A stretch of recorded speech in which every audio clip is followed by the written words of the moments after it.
Olá pessoal, bem-vindos ao podcast Onde a Coruja Lê. Eu sou o Rodolfo, estou aqui com meu amigo Juliano para tratar hoje sobre o texto Coesão e Coerência Textuais de Leonor Lopes Fávero. Leonor Lopes Fávero é professora doutora, foi professora tanto da USP quanto da PUC e teve os seus trabalhos desenvolvidos sobretudo na área de linguística. Este livro aqui mencionado, ele foi publicado pela editora Ática no ano de 1991. Leonor faleceu no dia 3 deste mês, durante o nosso processo de produção e leitura deste podcast. Fica aqui nosso agradecimento à autora por seu trabalho acadêmico, por suas considerações, bem como pela construção do pensamento humano e também os sentimentos aos familiares e amigos desta professora. A obra da autora trata dos modalizadores e operadores da língua no texto, na criação de sequenciação em sentido por meio da associação de termos, frases, orações, tanto no âmbito discursivo quanto conversacional. Ju, como que você vê a obra da nossa autora em sua totalidade e a noção de texto para ela neste livro? Muito bom dia, boa tarde, boa noite para você, nosso querido amigo ouvinte. Muito bom dia para você, meu querido amigo Rodolfo. Antes de tudo, nossas condolências, nossos sentimentos aos familiares e amigos de Dona Leonor Lopes Fávero pelo seu falecimento no último dia 3. Bom, para a gente falar sobre as questões do livro, a gente tem que definir um pouquinho, e a própria autora faz esse trabalho, o que é texto. A autora vai encontrar para a gente, antes de tudo, uma definição entre o que é texto e o que é não texto, baseado em alguns preceitos básicos de Luiz Antônio Marcuschi. Lembram-se de Marcuschi? Ele esteve aqui com a gente no nosso 5º episódio, foi assunto da nossa conversa. Ela vai definir uma diferenciação básica entre texto e não texto através da relação de sentido e através dos atos de enunciação. O que isso significa dizer? Existem atos de enunciação que podem ser ditos sem nenhuma definição de sentido. Por exemplo, suponhamos que eu esteja conversando com o Rodolfo, e aí eu pergunto pro Rodolfo como é que foi o dia dele, e ele me diz: bom, Juliano, hoje meu dia foi 23, 9487, eu azul, amarelo 12, e eu 43, 21, cinza. Há um ato de fala, há um ato linguístico, mas não necessariamente há um ato de enunciação, muito menos um texto. Ela diz aqui um exemplo muito interessante que a gente pode pensar. Pensem no seguinte texto. Meu filho estuda nesta universidade. Ele não sabe que a primeira universidade do mundo românico foi a de Bolonha. Esta universidade possui imensos viveiros de plantas. A universidade possui um laboratório de línguas. Percebam que cada frase, ela constitui um sentido. Agora, essas frases colocadas juntas constituem uma tessitura, constituem conjunto de informações e de transmissão de sentidos através da língua? Não necessariamente. E é aí que a gente entra na segunda parte do que é a definição de texto. O texto é uma sequência de atos linguísticos, ou seja, de linguagem, independentemente da sua origem linguística. Podem ser textos falados, podem ser textos escritos, mas o que é necessário entre eles é que haja um conjunto de ideias básicas, fundamentais, basilares, que estejam lá guiando o interlocutor para que ele compreenda aquele ato de linguagem. Ela dá um segundo exemplo aqui pra gente. Ela diz: Luiz Paulo estuda na cultura inglesa. Fernanda vai todas as tardes ao laboratório de física do colégio. Mariana fez 75 pontos na FUVEST. Todos os meus filhos são estudiosos. Se não fosse pela quarta frase, muito possivelmente soaria como um exemplo como o primeiro, onde não há uma linha a ser seguida de raciocínio pelo interlocutor para compreender aquilo que está sendo dito pelo falante ou que está sendo escrito pela pessoa que escreveu essa frase. No caso desse mini texto que foi aqui produzido, a última frase, todos os meus filhos são estudiosos, é a frase que pôs pra gente essa ideia do que é um texto, porque ela traz essa coesão, essa coerência, ela puxa pra gente o que significa aquilo que está sendo dito, e a gente pode subentender a partir da última frase, que as outras três falavam sobre os filhos do enunciante. Nisso a gente chega num ponto muito específico da nossa discussão. Onde é que coesão e coerência entram no texto? Porque se o texto é um conjunto basilar de uma sequência de atos de linguagem dispostos a trazer para a gente uma sequência informativa, uma sequência de fatos, de conteúdos, de características que tenha como missão informar o interlocutor, a coesão e a coerência são pontos basilares desse conceito de texto, porque através da coesão e da coerência a gente consegue trazer para esse universo do texto a sua tessitura. O fato de que eles pertencem a esses atos enunciativos, essas frases, essas sentenças, pertencem ao mesmo conjunto de ideias.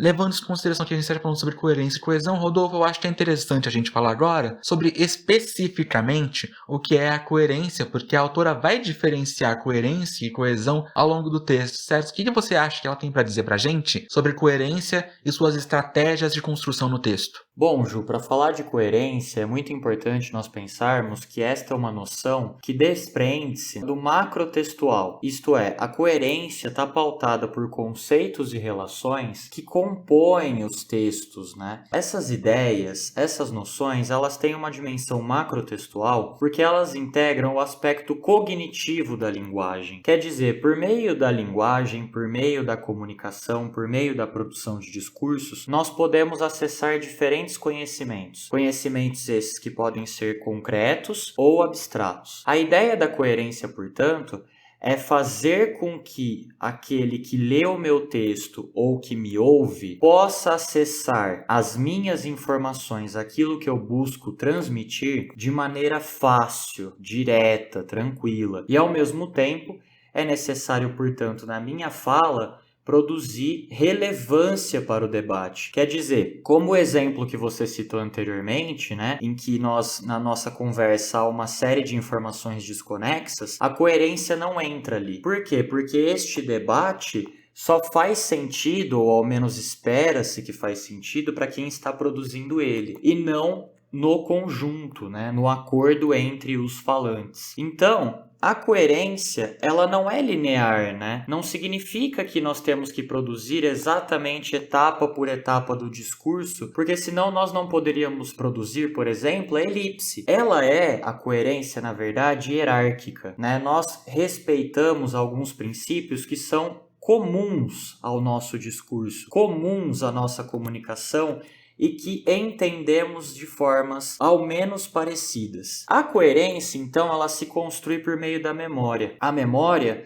para nossa autora, e de acordo com os estudiosos que ela cita aí ao longo do seu trabalho, ela não é meramente reprodutiva, né? Quer dizer, aprendemos algo e aí para o resto da vida faremos da mesma forma. Mas ela é sim construtiva, o que significa que, enquanto produzimos discurso, nós estamos ativamente elaborando o sentido nessas estruturas linguísticas. Por exemplo, ela cita, no exemplo 93 do livro, o seguinte período. Há um acidente grave na esquina, pois uma ambulância e um carro da polícia estão parados lá. Veja, a pessoa percebeu a presença de uma ambulância e de um carro de polícia e, invariavelmente, associou essas duas figuras, esses dois ícones aí da nossa sociedade, né, a um acidente, a ocorrência de um acidente. Isso significa que essa pessoa possui um conhecimento prévio sobre esse tipo de situação e, evidentemente, quando ele expõe essas informações, quando ele mostra essas informações por meio de textos, ele está partilhando este conhecimento. Quer dizer, é um comum acordo de que, nestes casos, muito possivelmente, houve um acidente grave na esquina. Se nós não possuíssemos, acordos, se nós não tivéssemos o mesmo imaginário para algumas questões, como é que definiríamos o que é coerência? Seria impossível. A coerência seria cada vez mais subjetiva e, portanto, individualizada. Mas nós não podemos apagar este indivíduo na criação da coerência. Nós temos dois conceitos muito interessantes para pensar nessa relação. De um lado, temos o frame. O frame é um recorte que integra o universo de um termo ou um discurso, e são recortes genéricos. Então, por exemplo, quando eu menciono uma festa de aniversário, como a nossa querida autora fez no seu texto, invariavelmente as pessoas vão associar termos como bolo, chapéu, balão e outros elementos que compõem uma festa de aniversário para o frame. Inconscientemente, às vezes, ou até mesmo de maneira consciente, quando nós estamos procurando aí relações específicas para compreender os contextos, nós vamos fazer essas associações entre termos e outros termos que integram este universo. O script, por sua vez, é exatamente um roteiro, Quer dizer, em uma situação discursiva, em uma situação de produção textual, em uma situação de integração por meio da linguagem, os participantes desse convívio, eles têm um papel a cumprir. É aquilo que se espera dele. É óbvio que Em alguns casos, como os dos frames, serão genéricos, mas nos scripts há uma experiência guiada,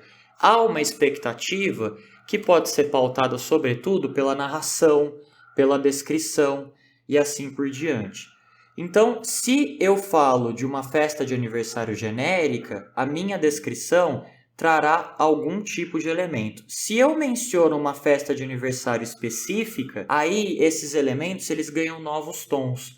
Como, por exemplo, eu posso dizer que é um bolo de chocolate, ou chocolate com cobertura de morango, o chapéu estrelado, o balão verde, e assim por diante, e até mesmo associar essas descrições a narrativas maiores, como dizer o balão que voou em determinado momento da alegria, né? Então, a coerência, ela tem essa ideia de que o texto ele está ligado aos processos cognitivos de construção de sentido. Ele ativa esses processos, criando assim um caminho para a construção das ideias que não são somente individuais, mas sobretudo coletivas. Ju, como que a coesão entra neste percurso? Fale um pouquinho mais pra gente sobre, por favor. Perfeito, Rhodes. Se no caso da coerência ela é a parte que engloba os processos cognitivos na construção de sentido, a coesão, segundo a própria autora, é que vai ficar responsável lá pela parte mais superficial, a parte linguística, a parte do texto propriamente dito. A autora afirma que há 3 grandes estratégias na criação de sentido fazendo uso da linguística dentro do texto. Uma delas é a referência. A gente vai falar sobre as 3, mas a referência talvez seja mais importante porque é a que mais aparece dentro dos textos. Referência dentro de um texto, no campo de coesão, é o fenômeno no qual o termo realiza conexão com determinado conhecimento social ou contextual que seja compartilhado ali, sem que seja interpretado com outro sentido semântico. Suponhamos, por exemplo, que eu escrevo um texto falando sobre o podcast, e nesse texto eu falo sobre o Rodolfo. Eu posso chamar ele por Rhodes, tem um apelido carinhoso, pelo termo de co-apresentador do podcast, como nós somos co-apresentadores deste podcast. Posso chamá-lo por meu melhor amigo, que é uma situação um pouco mais íntima. Posso dizer que ele é um péssimo jogador de Mario Kart, que é uma verdade, embora ele não aceite. E todos esses termos,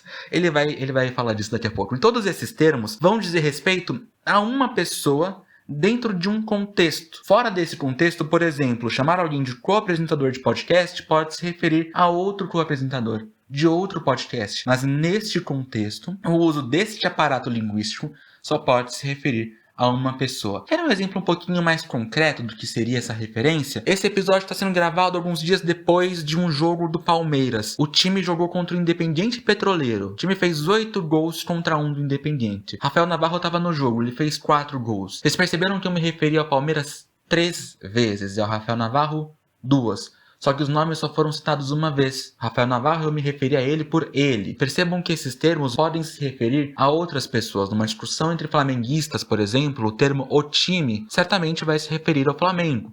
Ou o jogador, ele, muito possivelmente, vai se referir ao Gabriel Barbosa. Referência, então, nesse caso, é um contexto linguístico que está muito apurado dentro do contexto de pronunciação, do contexto do enunciado, no contexto nos quais se encontram os dois interlocutores. Sem esse contexto, essa referência não vai funcionar. Uma segunda estratégia que a autora diz que é existente para criar essa linha de coesão dentro do texto é a sequenciação. O que é essa sequenciação? Nada mais é do que um uso de uma linearidade linguística e informacional como um método para a construção dessa continuidade da informação. O que isso significa dizer? É trazer à tona informações em um ato linear, dentro de uma ocorrência e não dispô-las de maneira aleatória dentro do texto. Caso numa ligação com o Rodolfo, pergunte: Rodolfo, o que você fez hoje? Ele me diga: Juliano, hoje eu acordei, eu tomei banho, eu fui para o trabalho. Seria impossível ele dizer, por exemplo,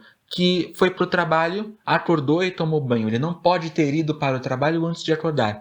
Ele não pode ter tomado banho antes de acordar. Então essa formação de sequenciação cria uma espécie de linha do tempo mesmo dentro da enunciação que possibilita o reconhecimento coeso e possível das ações que lá estão sendo narradas. Esses traços linguísticos só nos permitem criar uma informação sequenciada em uma determinada linha do tempo.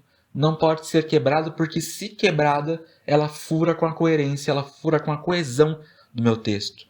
Isso é sequenciação. Um terceiro episódio que aparece aqui é bastante problemático, porque a gente vai discutir um pouquinho ele. É a recorrencial. O que significa isso? Uma progressividade de informação através da retomada de termos, de estruturas, de casos semânticos e de recursos fonológicos.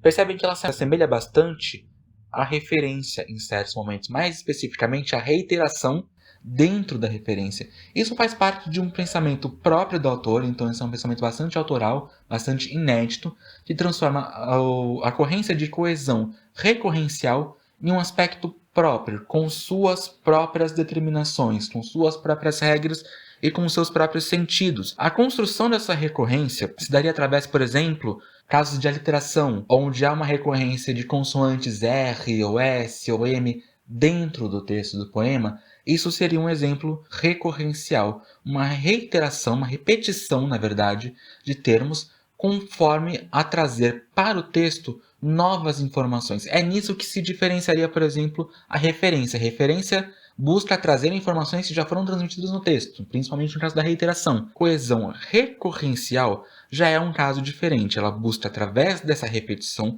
trazer novas informações. Bom, a autora, além de todo esse trabalho mais teórico, ela trabalha bastante o aspecto prático. Então ela vai trazer alguns textos ao longo do trabalho dela, onde ela vai exemplificar casos de coesão e de coerência. Rodolfo, acho que a gente pode pensar bem aí num caso do que seria um exemplo de coerência segundo a autora, certo? Certo, amigo. Eu escolhi aqui o texto número 6, proposto pela autora, que se chama O Evento, do escritor carioca Milor Fernandes. Neste texto, uma narrativa brevíssima, ele diz o seguinte: o pai lia o jornal, Notícias do Mundo. O telefone tocou, trim, trim. A mocinha, filha dele, 18, 20, 22 anos, sei lá, veio lá de dentro, atendeu.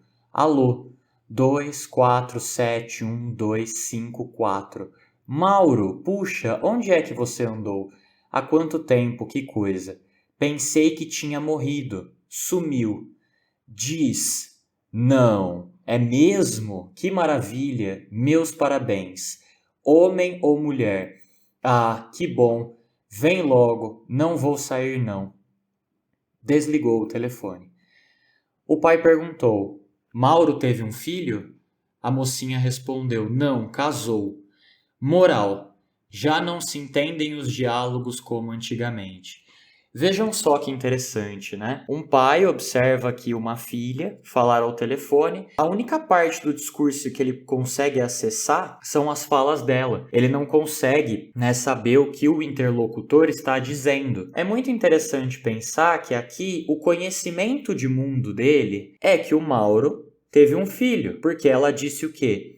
Que maravilha, parabéns, é homem ou mulher? Só que há uma quebra aqui da expectativa, justamente para se criar o humor. Então, quando ela diz, olha, não, ele casou, essa quebra, ela justifica a moral da história. Não há como entender os diálogos como fazíamos antigamente, mas no caso aqui, justamente, é pela relação entre a distância, da compreensão do pai ao novo mundo, da filha que está conversando ao telefone diferentemente deste pai que somente observa a ação, dentre outras questões aqui, que mostram que muitas vezes a coerência no âmbito discursivo, no âmbito de um evento, como é o próprio título deste mini conto apresenta, ela pode variar. Ou ainda pode sofrer interferências, pode ter aqui considerações diferentes, dependendo da percepção, da perspectiva daquele que integra o discurso de maneira direta ou indireta. Então aqui este é um exemplinho breve, curto e bastante interessante, sobre como a coerência se forma também, não só por aquilo que é colocado, mas também por aquilo que não conseguimos alcançar, ou ainda por aquilo que se constrói a partir de percepções ou de contextos específicos. Ju, e os seus exemplos? Quero saber quais são. Ah, só para falar para todo mundo, viu? Ele não é um bom rapaz no Mario Kart. Ele acaba com os oponentes dele, ele é sujo. Eu gostaria de pedir desculpas a você, meu querido amigo ouvinte, pela quantidade de lorotas, mentiras, coisas sujas que foram ditas nesse momento. Acho que esse é um podcast bastante propositivo, não deve servir para esse tipo de mentira ser dita assim aos quatro ventos. Mas vamos lá, meu querido amigo Rodolfo. Eu pensei, lendo no texto, o exemplo Letras Louvando Pelé, de Carlos Drummond de Andrade. Esse texto foi escrito por Carlos Drummond de Andrade quando da proximidade do fim das atividades de Pelé, nosso grande exemplo de jogador de futebol, na sua área de trabalho. Esse texto é um texto bastante longo, acho que não faz sentido eu lê-lo completamente para vocês, mas ele pode ser facilmente encontrado na internet. Há grandes exemplos de criação de coesão dentro desse texto através da linguagem. Pensando, por exemplo, no uso de coesão recorrencial, ele se utiliza bastante dos exemplos linguísticos e fonéticos para criar essa coesão. Pelé, pelota, peleja, bola, bolão, balaço. Pelé sai dando balõezinhos. Percebam como a repetição das letras P e B criam uma certa coesão, uma certa finalidade linear dentro do texto. Façam que você mantenha uma certa ideia do que está sendo dito. Mais adiante ele vai dizer: vai, vira, voa, vara, quem viu, quem previu,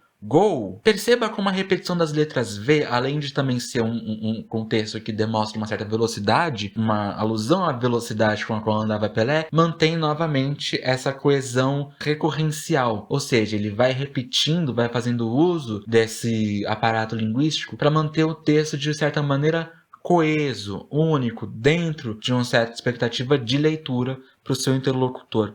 Há exemplos também de coesão referencial. Ele se refere a Pelé em alguns momentos como Pelé, como menino com 3 corações, o que é um exemplo da cidade onde nasceu Pelé, 3 corações. Ele se utiliza mina de ouro mineira, ele vai trazendo alguns termos que ao longo do texto vão referenciando Pelé enquanto jogador, enquanto uma pessoa que nasceu em Minas Gerais. É um texto bastante interessante para quem gosta de literatura, é um bom exemplo para a gente ler. Não há um acúmulo de ideias, não há uma mudança de ideias, há uma sequência linguística que cria essas referências, que cria essas sequências, que cria essas recorrências através das quais a gente consegue entender o sentido no texto de Carlos Drummond de Andrade. Acho que é bastante interessante a gente pensar nisso. Bom, a gente vai finalizando o nosso episódio aqui, não sem antes falar um pouquinho sobre um outro episódio bastante trágico que nos atingiu durante a produção desse podcast. É que durante a produção desse podcast, além do falecimento de Leonor Lopes Fávero, nós fomos atingidos pela morte de Dona Lídia Fagundes Telles. Dessa forma, como uma homenagem bastante carinhosa, espero eu, ao legado de Dona Lídia Fagundes Telles para a literatura brasileira, no nosso próximo episódio. É a primeira vez que a gente traz com antecedência o próximo texto, mas no nosso próximo episódio nós trataremos sobre o Seminário dos Ratos, de Lígia Fagundes Telles. Viva a Lígia, viva a Dona Leonor. A gente volta no próximo episódio. Um grande beijo para você, um grande abraço para você, meu querido amigo Rodolfo, e até!